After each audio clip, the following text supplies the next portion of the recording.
Hi, this is Sarit Switzer, and welcome to the It Is Taught podcast, a podcast devoted to the teachings of Rabbi Shneur Zalman of Liadi as recorded in his most famous work, the Tanya.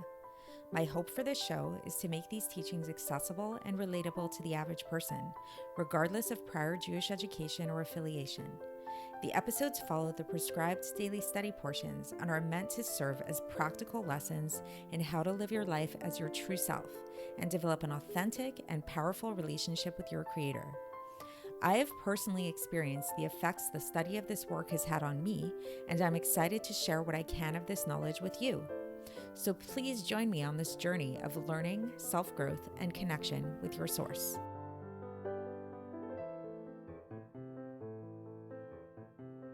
Hi, and welcome to the It Is Taught podcast. This is episode 222 for the 3rd of Tammuz in a leap year.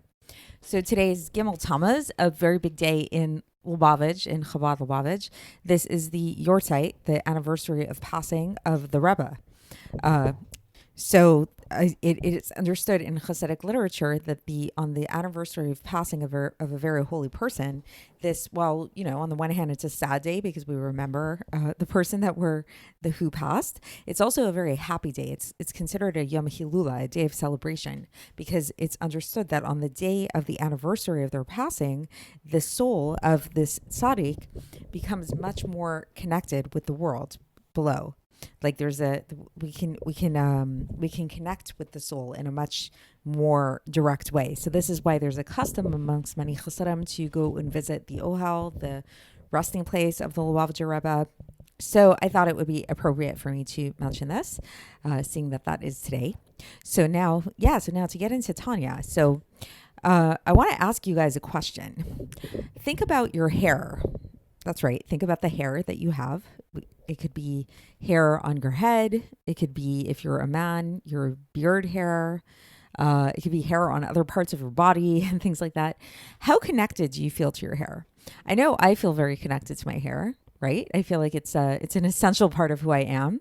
People often will describe me by my hair. Like if they're trying to describe me, they saw me at some Shabbos meal or something like that, and they don't know my name, they'll say the girl with the blonde hair. They'll describe me like that. So hair, at least for me, and I think a lot of people can relate to this, is something that really feels very essential to who we are. It definitely feels like our hair is an intrinsic part of us, just like any other part of our body, just like our hands, our eyes, any other part of who we are. The hair feels just as much a part of us as any of these things, right? I mean, I think so anyways. So then I have a question for you guys. If this is true, that our hair is such an intrinsic part of who we are, why is it that it doesn't hurt when we get a haircut? Why is it that when men shave their beards, or cut their beards, unless of course they cut their face in the process, which sometimes happen, but the the hair cutting of that, if you just get at the hair, it doesn't hurt.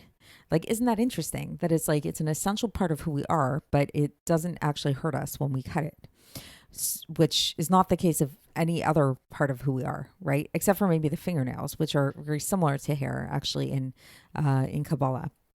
So speaking of Kabbalah, speaking of Chassidus, this is actually interesting because it's hair, and specifically beard hair, is something that's used as an allusion to the idea of the tzimtzum, to the idea of God's contraction. And we're going to learn about this today. And we're going to learn about how there's actually this idea of the dikna, the secret of the dikna, it's called, which in Aramaic means the beard, which is this idea, which is exactly this idea of how the beard is an illustration to us. It's a way that we can kind of have a sense of this concept of tzimtzum, which we've brought up a few times already in the episode, but just as a review, tzimtzum is the contraction, is God's way of contracting himself and concealing himself so that the world can exist, so that there can be something other than him. So we can see this just on a very simplistic level, that in order for us to be able to cut our hair, whether it's our beard hair or our hair on our head or anything like that, it's actually a good thing, right? That it doesn't hurt, because if it were to hurt, then it would be very painful to get a haircut. Think about that. So It doesn't hurt us, but this doesn't mean that it's not a part of who we are. So just like we know, like every part of who we are, whether we're talking about our internal organs, our external limbs, or any of those things, these are manifestations of ourselves. These are like they reflect, they contain within them vitality. The vitality of our soul is manifest through these different things, like, and we feel this in a very clear way. Like if we're lifting something up with our hand, the sensory neurons in our hands get activated, and this translates to us as a sense of touch. Like we actually feel this. If we step on something hot or cold, we feel it in our feet, right? So it's like all these things give us a sense of the vitality in the different parts of our bodies. But when it comes to our hair, we don't feel the vitality, but that doesn't mean that it's not there. It just means that the vitality is very much hidden and that it's very constricted and very much concealed. And so this is why hair is really used as this illustration of God's tzimtzum and how the tzimtzum takes effect. And so what we're going to be learning about today is this exact idea, is about God's tzimtzum, and is about this concealment of God's light, which we need to remember that even though it's a concealment of God's light, he is still very much there and he is still very much present. So if you notice, there's a lot of like this kind of like back and forth happening in Tanya, where it's like we kind of keep saying things like, on the one hand, God is not like comprehensible to us. Like this is what we learned about yesterday. Like we talked about this whole idea about how any conception that we have of God is not really true, and it's not a true conception, and it's like God is above anything that we can actually comprehend, because he's totally above conception. But then we always bring it back down, and we always say that even though God is really truly beyond comprehension, all the ways that we do understand God, it doesn't mean that God is not there within them. It just means that God is hiding, God is concealed within them, but he still is very much there. Just like if we look at a person's hair, lahavdil, then we wouldn't say that, like, you know, you look at their hair and you're like, oh, now I get who the person is. If you see like a strand of their hair, it's like, that would be ridiculous. But nevertheless, we also understand that the hair does contain the vitality of the person, even if it is, and it is a very much a part of who the person is, even if it is in a very concealed way. So this is the whole idea. This is this like paradox that we're going to be learning about, is this idea that how Hashem's tzimtzum is the way in which God conceals himself from the world and causes all his attributes to come about, causes the fact for us to be able to refer to God as being a chacham, as being knowledge, as being these things that we understand, that we know that we have a mitzvah to try to understand God. So when we talk about how God is the knowledge, the knower, and the known, like, which is what how the Rambam refers to God, we can say these things due to Hashem's tzimtzum, but nevertheless, we shouldn't just think that this is like just like a game that we're playing and we're saying that we understand and know God, but we don't really know in God, because really God's attributes are one with him. And it's a paradox that just as much as we can't actually understand God's essence in his true way, we also can't really understand, or can't at all understand really, how it is that ultimately his attributes and the way that we reference him are actually one with him. So it's really, it's like a paradox within a paradox, if that makes sense. So let's get into the text, and maybe we can get deeper into these ideas as we go through it. So here we go. So today actually begins very interestingly. It begins with a note, with a bracket, that we find these little notes in Tanya often.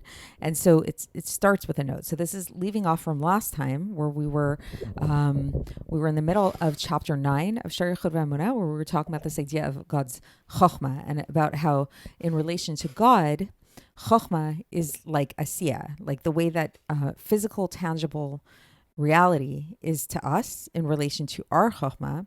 That is how God considers his chokhmah, because God's chokhmah is so far diminished and so far removed from who he truly is in an essential way. And so now the Alter Rebbe begins here with a bracket and with a note where he says that the secret of the tzimtzum, of the light of the Ein Sof Baruch Hu, and the tzimtzum of the Ak, Adam Kadmon, which Adam Kadmon, it's not the time now to get like too detailed into it, but it's basically Adam Kadmon is like the very, very first manifestation that comes about after the tzimtzum, after the initial tzimtzum. So there are actually many tzimtzum that happen, but after that initial tzimtzum, we have this state of being, which is called Adam Kadmon, primordial man. which is where everything else comes out from. So we're going to learn a little bit about this secret of the Tzimtzum. So the secret of the Tzimtzum of the Adam Kadmon, and the secret of the Dikna, which we mentioned, the beard, this idea of the beard, which is the secret of all the Tzimtzumim. So contained within this secret of this initial primordial Tzimtzum is the secret of all the contractions, all the Tzimtzumim, to contract God's light so that it should become enclosed within vessels. And what are the vessels? Within the vessels of the 10 attributes, the 10 spheros. So after God's light becomes vested within the vessels of Chabad, which are the first 3 spheros, right? The intellectual spheros. Then we can say about him, like what the Rambam said, that God is the knower, God is the knowledge, and God is the known. And that by knowing himself, he knows all of creations. So meaning to say that, just to break that down a little bit, so we talked about, again, that the Rambam says that the way that the Rambam defines God, basically, or gives us a sense of who God is he calls him the knower, the knowledge, and the known. And what the Alter Rebbe is specifying here is he says that this level of God being the knower, the knowledge, and the known only applies insofar as we're talking about God after the Tzimtzum, after this initial Tzimtzum, where God becomes vested, God's light becomes vested in the vessels of the 10 spheros. Because these 10 spheros, these 10 vessels, which when we're talking about the 10 vessels in a general way, this is something to know in Chassidus, when we just say like the 10 spheros, like just like that, we're talking about them in the world of Atzilus, because that is the highest of all worlds, and it's where everything is found in its essential format. So the essential spheros and the way that they're manifest in an essential way are found in the world of Atzilus. And then these vessels, meaning spheros in Atzilus, they become the souls and the vitality for the 3 lower worlds, the worlds of Bria, Yitzir, and Asiya, which if you've been following along the podcast, hopefully you have a sense now a little bit of what those 3 lower worlds are. I really encourage you to go back and maybe start from the beginning if you can, to try to get a little bit more of a sense of what the map of these worlds are. Otherwise, you might feel a little bit lost. But really just in brief, basically. So it's like there are 4 general spiritual worlds. The highest of all worlds is the world of Atzilus, which is kind of like funny to call it a world because it's different than the other 3 in the sense that it's really just an emanation. And it's just like everything exists in a very pure format. It's not concealed the way the other 3 worlds are concealed. But nevertheless, as we're learning today, it still is concealed in an essential way because the Tzimtzum happens before Atzilus. So, okay, so going back to our text. So we're saying that basically, it's hard. I just have to say it's hard sometimes to not go on tangents here because each one of these terms, each one of these ideas, it's like there's so much to unpack. But if we were to just like do that for every single thing, this podcast would just be like really, really, really long. So it's like, it's hard sometimes to find that balance between trying to explain the terms on the one hand, but also not getting too lost in the woods in that sense. So trying to bring it back now. So here we go. So we're talking about how the vessels of Atzilus, right? So the vessels of Atzilus, which came about through that initial Tzimtzum, they become the soul and the vitality for the 3 lower worlds of Bria, Yitzir, and Asiya, and everything that's contained within the worlds. But if not for the Tzimtzum, and if not for this vestment, then we would not be able to call God the knower, the knowledge, and the known. So the basic point is the only reason why we're able to refer to God as being the knower, the knowledge, and the known is because of this initial Tzimtzum, because of the contraction that happens. Because, like, if Tzimtzum aside, we can't say that God is in the realm of knowing or knowledge at all, God forbid, because he's way, way, way above any of these things to an infinite degree, even in terms of the limit of Chokhmah, to the point that we say that Chokhmah is considered to God as if it's like physical, tangible reality, the physical, tangible world, which is what the subject was of yesterday's episode. So you can go back and listen to that if you want a refresher on that. So that's the end of the note here. And now we go back into the main text. And so here, so just to sum up that note again, so basically the point of that note is that when we refer to God as being the knower, the knowledge, and the known, we're only able to refer to God in such a way because of the tzimtzum. The tzimtzum is what allows us to refer to God as being the knower, the knowledge, and the known. And it's only from that perspective of the tzimtzum that we can refer to him as such. But when we look at God as above the tzimtzum, like from before the tzimtzum, we can't say that about him, because ultimately in God's true essential way, God is beyond knowledge. He's beyond comprehension. He's beyond wisdom. He's beyond any kind of intellectual anything, right?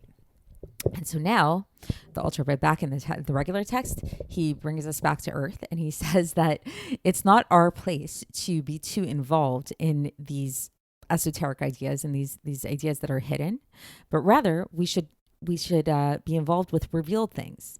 And so what does this mean? What's revealed to us is that we should have faith. We should have total and complete faith that God and his attributes are one, meaning to say the attributes of God and his will, for example, and his chokhmah and his bina and his das, all of these things are united with his being and essence, which is totally high up there to an infinite degree and above chokhmah and above intellect and above comprehension. So this is a paradox. I want you guys to really understand this paradox, right? That it's like, on the one hand, we're saying that God's attributes are united with God. And on the other hand, we're saying that this God that they're united with is a God who is above all of these attributes. And so the Alter Rebbe is telling us that if you're confused, that's normal, because this is something that we can't understand. This is something that we need to accept on faith, how it is that God's attributes, which he's not limited by, are actually united with him. And so just as we can't understand God truly in his essential way, that we can't understand the essence of God, because the essence of God is really above chokhmah and sechel and understanding and all of those things, like we talked about yesterday, we similarly cannot understand how it is that he is united with his attributes, which emanated out of him. And this is why this inability of us to be able to comprehend the way that God, how it is that God is united with his attributes, is the reason why that we see that the way that the Zohar, the holy book of the Zohar, refers to the Spheros is it calls them Raza de Mehemnuta, the secret of faith, which basically means that this is a type of faith that transcends intellect. So this means basically that it's like when we talk about God's attributes, when we talk about the Spheros, we can't really, as much as we can talk about them and we can try to break them down or whatever, ultimately there's a secret to them. There's something that we just kind of have to accept about them on pure faith. And that secret is this idea that, well, on the one hand, we're saying that God is above all of them and he's not limited by them at all. On the other hand, we say that those actual attributes, those actual Spheros, are totally and utterly united with who he is, and we can't separate the two. So it's like, what does all this mean, right? So that's the end of the sections for today. Maybe that left you a little bit of like a, I don't know, like a kind of feeling of confusion in your mind. And if it did, then it served its purpose. And that's kind of where we're supposed to be. And we're supposed to get to that point and then give into faith, then surrender to faith. That's the idea of faith above intellect, as opposed to faith that's below intellect, where it's like we really push the limits of our intellect to the furthest degree. And then we say, okay, till here, now this is beyond me. I'm never going to get it. And we just accept it on faith. That's where you should be right now. And tomorrow we're going to continue along these lines and get a little bit deeper into these ideas when we begin chapter 10. And I will speak to you then. Thanks for listening to the It Is Taught podcast, hosted by Sarit Switzer. This podcast is dedicated in loving memory of my maternal grandfather, Avraham Yitzchak ben Binyamin HaKohen of blessed memory. Music by Shoshana. If you enjoyed this episode and would like to support the show, please share it with others and subscribe on YouTube, Apple iTunes, Spotify, or wherever you listen to podcasts. And make sure to leave us a 5-star review. To find out more about the It Is Taught project, including more information on my soon-to-be published book, please visit our website, itistaught.com. To catch the latest from me, follow me on Facebook, Instagram, and Twitter. Looking forward to speaking with you tomorrow, and until then, have a great day.